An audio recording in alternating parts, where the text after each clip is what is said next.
అత్త, మామల్ని పట్టించుకోకుండా వదిలేసిన కోడలు చివరికి కనువిప్పు ఎలా కలిగిందో ఈ వీడియో ద్వారా తెలుసుకుందాం. ఉదయం హాల్లో సోఫాలో కూర్చుని టీ తాగుతున్న ప్రసాద్కి తన తల్లిదండ్రులు లేచి నట్లుగా కనిపించకపోయేసరికి వాళ్ల గదిలోకి వెళ్లి చూస్తాడు. గదిలో కూడా వాళ్లు కనిపించకపోయేసరికి శ్రావణి అమ్మా నాన్న ఉదయం నుంచి కనిపించలేదు. ఎక్కడికి వెళ్లారు ఏమో, నాకు కూడా ఉదయం నుంచి కనిపించట్లేదు. రోజు వాకింగ్ కి వెళ్తారు కదా, వాకింగ్ కి వెళ్లారేమో, వాకింగ్ కి వెళితే 7 గంటల కల్లా తిరిగి వస్తారు కదా. కాని ఇప్పుడు టైం 9 అవుతుంది. ఇప్పటివరకు రాకుండా ఎక్కడుంటారు ఏమో, అక్కడ ఎవరైనా కలిస్తే మాట్లాడుతున్నారేమో. ప్రసాద్ వాళ్లు రోజు వాకింగ్ కి వెళ్లే ప్లేసెస్ మొత్తం చూసి వస్తాడు. వాళ్లు ఎక్కడా కనిపించకపోయేసరికి కంగారు పడుతూ తన చెల్లెలైన కవితకి ఫోన్ చేస్తాడు. ఫోన్ లిఫ్ట్ చేసిన కవిత హలో అన్నయ్య అని అనగానే ప్రసాద్ అమ్మానాన్నలు అక్కడికి వచ్చారా అని అడుగుతాడు. లేదు అన్నయ్య, ఎందుకు, ఏమైంది, అమ్మా నాన్న అక్కడ లేరా అని స్రవంతి అడుగుతుంది. ఉదయం లేచిన దగ్గర్నుంచి అమ్మా నాన్న కనిపించడం లేదు. అక్కడికి ఏమైనా వచ్చారేమో అని ఫోన్ చేశానని ప్రసాద్ చెప్పాడు. మరి అమ్మానాన్న ఎక్కడికి వెళ్లారు? మామయ్య వాళ్లకి ఒకసారి కాల్ చేసి చూద్దాం అని వాళ్లకి ఫోన్ చేసి కనుక్కుంటారు. కాని రామయ్య గారు, శాంతమ్మ గారు ఎవరి దగ్గరికి వెళ్లలేదు.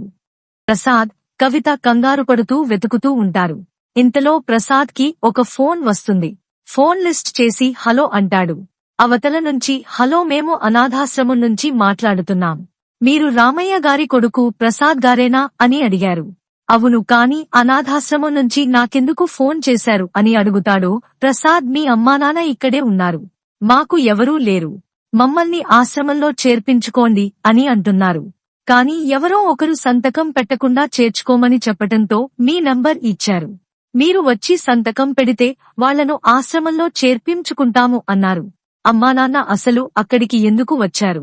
ఆశ్రమం అడ్రస్ చెప్పండి అని ఆశ్రమం దగ్గరికి వెళ్తారు ప్రసాద్, కవిత. వాళ్లమ్మా నాన్నని అక్కడ చూసి ఏమైందమ్మా, ఎందుకు మీరిక్కడ ఉన్నారు అని అడుగుతారు. రామయ్య గారు, శాంతమ్మ గారు జరిగింది చెప్తారు. తన కుడి చేతికి దెబ్బ తగలడంతో పని చేయలేకపోతుందని ప్రసాద్ పల్లెటూర్లో ఉన్న అమ్మానాన్నను తన దగ్గరికి తీసుకొస్తాడు. కాని నీ భార్యకు మేము రావడం నచ్చలేదు. ఎలాగైనా వాళ్లని తిరిగి పంపించేయాలని అనుకుంటుంది. వాళ్ల పనిమనిషి రావద్దని చెప్పి బట్టలు ఉతకడం, గిన్నెలు కడగటం శాంతమ్మ చేత చేయిస్తుంది. చెయ్యి నొప్పిగా ఉండటంతో ఆయింట్మెంట్ రాసుకుంటూ ఉంటే వచ్చి చేతిలోని ఆయింట్మెంట్ లాక్కొని, ఇది ఆయన పిల్లలకు దెబ్బ తగిలితే రాయటానికి తీసుకొచ్చాడు. మీరు ఎందుకు రాసుకుంటున్నారు అని అడుగుతుంది. నేను హాస్పిటల్ నుంచి తెచ్చుకున్న మందులన్నీ అయిపోయాయి. ప్రసాద్ రేపు హాస్పిటల్ కి తీసుకుని వెళ్తానని అన్నాడు. ఈ రోజు చేయి నొప్పిగా ఉంటే రాసుకుంటున్నాను అని చెప్తుంది. మీకు తిండి పెట్టడమే ఎక్కువంటే ఇంకా హాస్పిటల్లో చూపించడం కూడానా అని అంటూ ఆయింట్మెంట్ తీసుకుని వెళ్లిపోయింది శ్రావణి. ఆ మాటలు శాంతమ్మ గుండెల్లో తూటాల్లా తగిలాయి.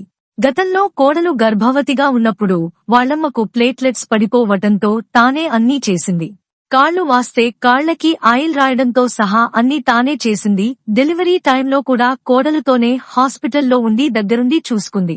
ఎప్పుడూ చిన్న మాట కూడా అనకుండా కూతురితో సమానంగా చూసుకుంది. ఇప్పటికీ ఇంట్లో పనంతా తానే చేస్తుంది. అయినా రోజు అన్నం 2 పూటలా తినాలా అత్తయ్య, మీకు అరగదు అని సద్దన్నం పెడుతుంది. అయినా భరిస్తూ ఉంటుంది శాంతమ్మ. కాని శ్రావణి అలా మాట్లాడటం తన మనసుకి చాలా బాధను కలిగించింది. రామయ్య గారు సోఫాలో కూర్చుని పేపర్ చదవటానికి తీసుకుంటే చూసుకోకుండా కాఫీ కప్ కిందపడి పగిలింది. దానికి శ్రావణికి చాలా కోపం వచ్చి ఆ కాపీ సెట్ గిఫ్ట్ గా వచ్చింది. దాని కాస్ట్ ఎంతో తెలుసా మీకు? ఇలా నేల పాలు చేశారని తిడుతూ ఇంకా ఏదో అనబోతుంటే చూసుకోలేదమ్మా అని రామయ్య గారు అంటాడు. అవును, చూసుకోరు. మీరు ఎందుకు చూసుకుంటారు? మీరు కాఫీ కప్పులు పగలగొడతారు. ఆవిడ చేతికి దెబ్బ తగిలించుకుని వచ్చి నా ఇంట్లో ఉంటారు. ఇంకా ఎన్ని రోజులు ఉంటారు? చెయ్యి బాగానే ఉంది కదా, ఇంకా వెళ్లిపోకుండా అని శ్రావణి అనడంతో రామయ్య గారు, శాంతమ్మ గారు చాలా బాధపడి ఆ రోజు అన్నం తినకుండా రాత్రంతా నిద్రపోకుండా బాధపడుతూనే ఉంటారు. ఉదయాన్నే ఆశ్రమానికి వెళ్లాలని నిర్ణయించుకుని వెళతారు. తల్లి చెప్పిన మాటలు విన్న ప్రసాద్, కవిత బాధపడుతూ, ఇన్ని రోజులు నాకెందుకు చెప్పలేదు మీరు అని అడుగుతాడు. మా వల్ల మీ ఇద్దరి మధ్య గొడవలు రావడం నాకిష్టం లేదు, అందుకే చెప్పలేదు అని అంటుంది. మీరు ఎప్పుడూ మా సంతోషం గురించే ఆలోచిస్తారు. చిన్నప్పటినుంచి మాకు ఎటువంటి కష్టం రాకుండా పెంచారు. నాన్న స్కూల్లో హెడ్ మాస్టర్ కాబట్టి అందరూ నాన్నని గౌరవించేవారు. నాన్న నిజాయితీగా ఎంతో కష్టపడి సంపాదించుకున్న గౌరవం అది. శ్రావణికి పిల్లలు పుట్టడం లేట్ అయినా తనను చిన్న మాట కూడా అనకుండా హాస్పిటల్ ఖర్చులు కూడా మీరే భరించారు. అప్పుడు నా జీతం తక్కువగా ఉండటం వలన కిరాయి ఇళ్లల్లో ఉండి ఇబ్బంది పడుతున్నామని నాన్న తన రిటైర్మెంట్ డబ్బులిచ్చి ఇల్లు కొనుక్కోమని చెప్పారు. అమ్మ శ్రావణిని ఎప్పుడూ కవితతో సమానంగా కన్న బిడ్డలా చూసుకుంది. అలాంటప్పుడు శ్రావణి అమ్మానాన్నని అన్ని మాటలు ఎలా అంటుంది అని ప్రసాద్ తన మనసులో అనుకుని, అమ్మా ఆ ఇల్లు మీది, మీరు ఆ ఇంట్లో నుంచి రావడం ఏమిటి? కావాలంటే అదే ఇంట్లో నుంచి వెళ్లిపోతుంది. మన ఇంటికి వెళదాం పద అని ప్రసాద్ అనటంతో, వద్దు బాబూ, ఈ వయసులో మా వల్ల మీరు గొడవలు పడితే మేము ఎలా సంతోషంగా ఉంటాము? ఇక్కడ అందరూ మా వయసు వాళ్లే ఉంటారు కాబట్టి మాకు కాలక్షేపంగా ఉంటుంది. మీరు బాధపడకుండా ఇంటికి వెళ్ళండి అని చెబుతారు. కవిత కనీసం మా ఇంటికైనా రండి అని అడుగుతుంది. నీ ఇంటి దగ్గర ఉంటే అక్కడ నీకు సమస్యలు వస్తాయి. మేమిక్కడ బాగానే ఉంటాము కదా. మిమ్మల్ని అప్పుడప్పుడు చూడటానికి వస్తూనే ఉంటాము. మీకు చూడాలనిపించి నప్పుడు రావచ్చు అని చెప్తాడు రామయ్య. దాంతో చేసేది ఏమీ లేక బాధగా ఇంటికి వెళ్తారు ప్రసాద్, కవిత.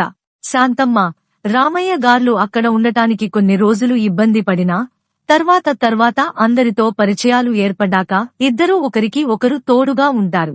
అప్పుడప్పుడు ప్రసాద్, కవిత వస్తూ ఉండటంతో సంతోషంగా రోజులు గడుస్తున్నాయి. ఒకరోజు రామయ్య గారు, శాంతమ్మ గారు బయట కూర్చుని మాట్లాడుకుంటూ ఉండగా వృద్ధాశ్రమం ముందు ఒక కారు ఆగుతుంది. అందులో నుంచి ఒక వృద్ధురాలిని కొడుకు, కోడలు ఆశ్రమంలో వదిలి వెళతారు. వారిని చూసిన రామయ్య గారు, శాంతమ్మ గారు ఆశ్చర్యపోతారు. అదేంటి, ఆవిడ కొడుకు కోడలతో సంతోషంగానే ఉంటారు కదా, మరి ఇలాంటి పరిస్థితి ఎందుకు వచ్చింది అని అనుకుంటూ ఉంటారు. ఆ వృద్ధురాలు వాళ్ల ముందు నుంచి వెళుతూ వారిని చూసి సిగ్గుతో తలదించుకుంటుంది. తల దించుకుని వెళ్లిపోతుంది. కొత్తగా వచ్చిన వృద్ధురాలు గదిలో నుంచి బయటికి రావటం లేదని, గదిలోనే ఏడుస్తూ ఉందని తన గురించి అందరూ చెప్పుకుంటుంటే విని శాంతమ్మ గారు ఆ గదిలోకి వెళ్లి ఆమె పక్కన కూర్చుని, అసలు ఏమైంది? నీకు ఇలాంటి పరిస్థితి ఎందుకొచ్చింది? మీరు మీ కొడుకు కోడలితో సంతోషంగానే ఉన్నారు కదా అని అడుగుతుంది. దానికి ఆమె, ఇన్ని రోజులు నన్ను బాగా చూసుకున్నట్లుగా నటించి నా ఆస్తి మొత్తం వాళ్ల పేరు మీద రాయించుకుని తర్వాత నన్నెలా వదిలించుకుని వెళ్లిపోయారు అని చెప్పి ఏడుస్తుంది. బాధపడకండి, ఇక్కడ అందరూ మనలాంటి వారే ఉన్నారు. మీరు ఏడుస్తూ రూములోనే కూర్చోకుండా అందరితో మాట్లాడుతూ ఉంటే ఇది కూడా మీ కుటుంబం లాగానే అనిపిస్తుంది. అప్పుడు మీరిక్కడ కూడా సంతోషంగా ఉండవచ్చని ధైర్యం చెబుతుంది శాంతమ్మ. ఒకరోజు ప్రసాద్, ఈ రోజు అమ్మానాన్న పెళ్లి రోజు కనుక మనం వెళ్లి కేక్ కట్ చేపిద్దాం అని శ్రావణిని తీసుకుని ఆశ్రమానికి బయలుదేరుతాడు. దారి మధ్యలో కారు ఆపి ఏదైనా గిఫ్ట్ తీసుకుందామని ప్రసాద్ అంటే, నేను తీసుకొస్తాను లేండి వెళదాం పద అని శ్రావణి అంటుంది. కవిత తన భర్త కూడా ఆశ్రమానికి వస్తారు. రామయ్య గారు శాంతమ్మల చేత కేక్ కట్ చేయించి అందరికీ స్వీట్స్ పంచిపెట్టిన తర్వాత కవిత వాళ్ల అమ్మా నాన్నలకు కొత్త బట్టలు ఇస్తుంది. శ్రావణి, నువ్వు కూడా గిఫ్ట్ తెచ్చానన్నావు కదా, అమ్మా నాన్నకు ఇవ్వు అని ప్రసాద్ అనటంతో శ్రావణి తన బ్యాగ్ లో చెయ్యి పెట్టి, అయ్యో గిఫ్ట్ తీసుకొచ్చాను కానీ ఇంట్లోనే మర్చిపోయానండి అని అంటుంది. తాను ఎలాంటి గిఫ్ట్ తీసుకోలేదని ప్రసాద్ కి ముందే తెలుసు. అమ్మా నాన్నకు నువ్వు గిఫ్ట్ తీసుకుని రావటం మర్చిపోయావా? ఏమీ పర్వాలేదు. అమ్మ నాన్నకి గిఫ్ట్ తేకపోయినా నీకు మాత్రం ఒక సర్ప్రైజ్ ఉంది అని అక్కడ థర్డ్ రూములోకి వెళ్లమని చెప్పాడు ప్రసాద్ శ్రావణితో. ఆ రూములో తనకు ఎలాంటి సర్ప్రైజ్ ఉందో అని ఎంతో ఆశతో శ్రావణి అక్కడికి వెళ్ళింది. ఆ రూములో ఉన్న ఒక వృద్ధురాలిని చూసి ఒక్కసారిగా ఆశ్చర్యపోయి, అమ్మ నువ్విక్కడ ఉన్నావేంటమ్మా అని తన తల్లిని కౌగిలించుకుని ఏడుస్తూ అడుగుతుంది. 2 నెలల నుంచి నేను కొంచెం పనిలో ఉండటంతో నిన్ను కలవడం కుదరలేదు. నీకు ఫోన్ చేసిన నాట్ రీచబుల్ అని వస్తుంది. అన్నయ్య వాళ్లకు కాల్ చేసి మీకు ఫోన్ ఇవ్వమంటే నువ్వు మావయ్య దగ్గరకు ఊరు వెళ్లావని, అక్కడ సిగ్నల్ లేదని చెప్పారు. అన్నయ్య వదిన ఇంత దారుణంగా మారిపోయారా? వాళ్ల సంగతి చెప్తాను ఉండు ఇప్పుడే. నువ్వు నాతో రావాళ్లని నిలబెట్టి కడిగేస్తాను. అయినా నువ్వు ఈ విషయాలన్నీ నాకెందుకు చెప్పలేదమ్మా అని అంటూ ఏడుస్తూ అడుగుతుంది శ్రావణి. ఏమి చెప్పమంటావు శ్రావణి, నా పేరు మీద ఉన్న ఆస్తులన్నీ రాయించుకుని ఈ వృద్ధాశ్రమంలో వదిలి వెళ్లిపోయారు మీ అన్న, వదిన. నువ్వేమైనా తక్కువ తిన్నావా? నీకు చెప్పుకోవటానికి నువ్వు అదే పని చేశావు కదా. మీ అత్తగారిని మామగారిని ఇంటి నుంచి గెంటేసి వృద్ధాశ్రమంలో పడేశావు కదా. మీ అన్నయ్య కట్నం తక్కువగా ఇవ్వొచ్చని తన స్నేహితుడు మంచివాడని చెప్పి ఏ ఉద్యోగం చేయని తన స్నేహితుడికిచ్చి పెళ్లి చేయాలని చూస్తూ ఉంటే నీ జీవితం ఎక్కడ ఆగమైపోతుందో అని మీ మామగారు అయిన రామయ్య గారిని తన కోడలిగా చేసుకోమని నేను అడగగానే, కానీ కట్నం లేకుండా నిన్ను తన కోడలిగా చేసుకుని కన్న కూతురుతో సమానంగా చూసుకుంటే నువ్వు చేసింది ఏమిటి వాళ్ళని అనరాని మాటలు అని ఇలా ఇంట్లో నుంచి వెళ్లిపోయేలా చేశావు. నువ్వు ఏదో మంచి దానివి అయినట్టు మీ అన్నయ్య వదినల్ని నిలబెట్టి కడిగేస్తానని అంటున్నావు. ఇలాంటి దుష్ట సంతానాన్ని కన్నందుకు మేమే దౌర్భాగ్యులం అని తల బాదుకుంటూ ఏడవసాగింది శ్రావణి వాళ్ల అమ్మ. ఇదంతా చూసిన శ్రావణి తన తప్పు తెలుసుకుని కన్నీళ్లతో రామయ్య గారు, శాంతమ్మ గార్ల కాళ్లు పట్టుకుని క్షమించమని ప్రాధేయపడింది. ఇంటికి వెళదాం రమ్మని ఎంతగానో బ్రతిమిలాడింది. అమ్మ నువ్వు మాతోనే వచ్చేయ్, నిన్ను అత్తమ్మ మామయ్య అందరినీ మేమే చూసుకుంటాం, నాకు బుద్ధొచ్చింది అని ఏడవటం మొదలుపెట్టింది. కాని శాంతమ్మ, రామయ్య గార్లు ఇంటికి వెళ్లడానికి నిరాకరించారు. మీలాంటి వాళ్లకి ఒక్క మాటతో బుద్ధి రాదమ్మా, కొన్ని రోజులు గడిచాక మమ్మల్ని ఏ మూలనో పడేయటం, రోడ్డు మీదకు విసిరేయటమో చేస్తారు.